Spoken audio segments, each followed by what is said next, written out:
Muslims are people. Islam is an idea. Yeah. Islam's an idea, a bad idea.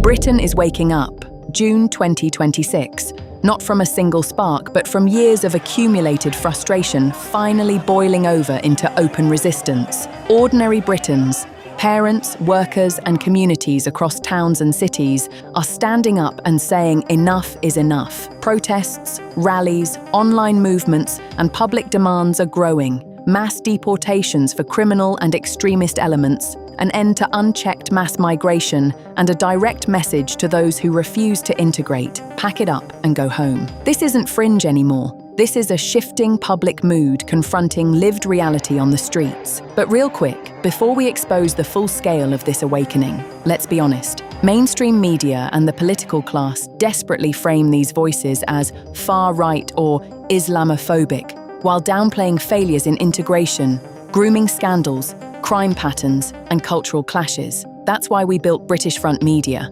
Subscribe right now for the unfiltered truth they won't tell you. Your subscription keeps this reporting independent. There is a sentiment spreading across the UK right now that the establishment is desperate to dismiss. They call it racism. They say it belongs to extremists who don't understand modern Britain. That sentiment is simple.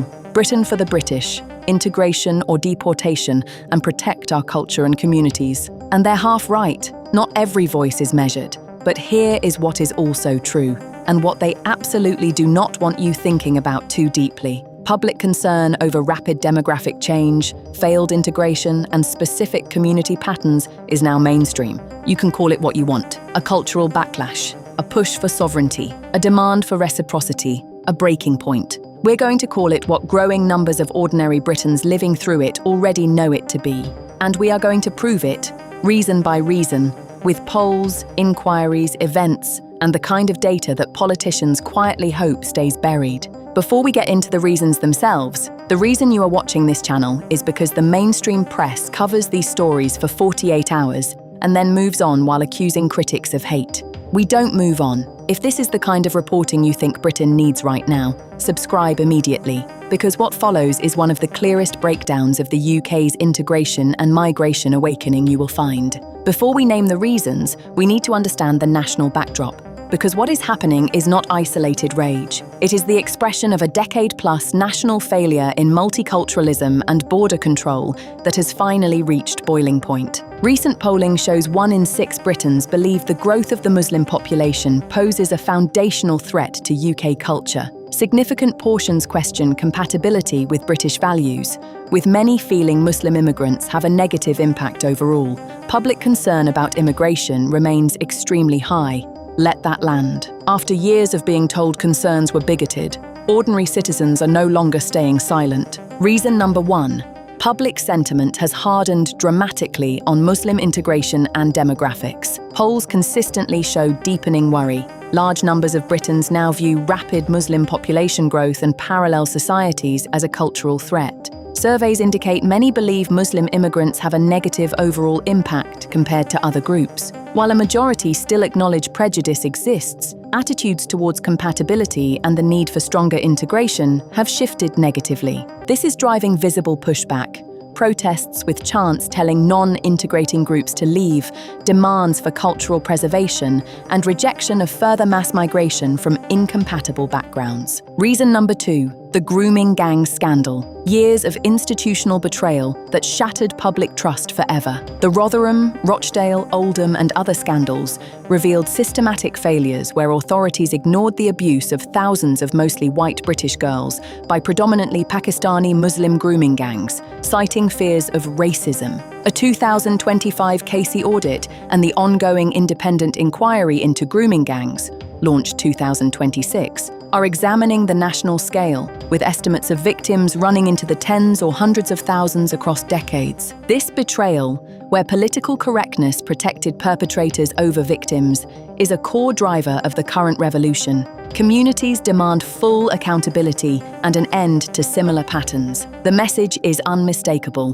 British girls must be protected first. Reason number 3.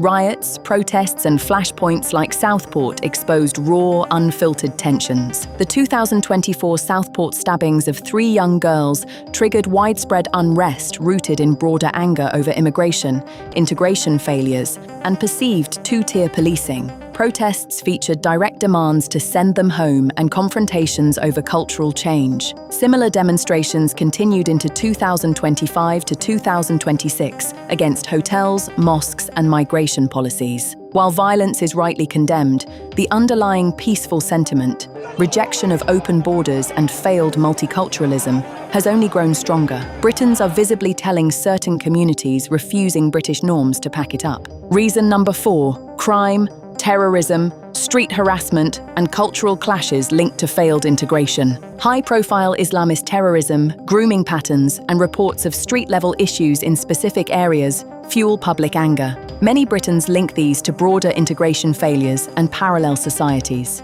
Polling shows significant concern over compatibility and demands for deportation of criminals and extremists. Videos of locals confronting groups or demanding they respect British ways are spreading widely, reflecting everyday experiences of division in schools, streets, and neighbourhoods. Reason number 5: political realignment, reform. UK's surge and pressure on the establishment. Reform UK has surged in polls on immigration and cultural issues, with strong support for zero net migration, deportations, and integration enforcement. Successive governments ignored public concerns on housing, NHS strain, crime, and cohesion from high migration. Voters are punishing the old parties and backing those promising real control.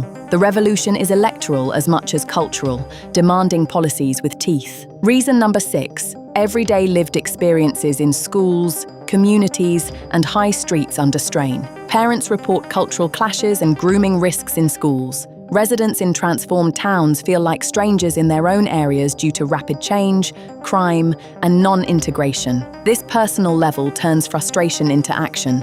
Local protests, petitions, and direct messages telling those who won't adapt to leave. The compounding effect of elite denial, two-tier responses, and taxpayer-funded parallel systems has pushed ordinary Britons to their limit. Now, here is the part that the government and media least want discussed. This awakening isn't baseless hatred. It is a rational response to documented failures. Grooming scandals buried for political correctness, integration that failed at scale in many communities, crime and terrorism patterns, demographic shifts without consent, and a sense that British identity and safety are being eroded. While many Muslims are peaceful and integrated, significant minority attitudes and community patterns create real, visible tensions that polite society can no longer ignore. Britons aren't demanding the impossible.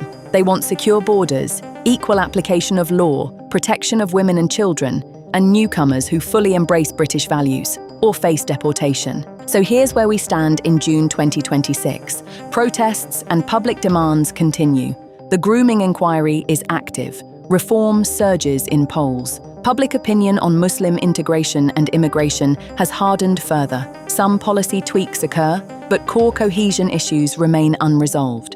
The establishment responds with accusations of Islamophobia instead of addressing root causes. The people directly telling certain groups to pack it up if they refuse British ways are, in the majority, citizens who watch their towns change rapidly. Their daughters failed by the system, their concerns labelled hate for too long, and their culture diluted without permission. The revolution is happening, through votes, voices on the streets, and unrelenting pushback. How many more inquiries, scandals, or flashpoints before real enforcement? How many more communities must feel abandoned? Britain's patience has clear limits, and those limits are being reached right now. The British people are rising. The message is loud and being sent. Integrate fully or pack it up. Britain is finally pushing back hard. We looked, and now so have you.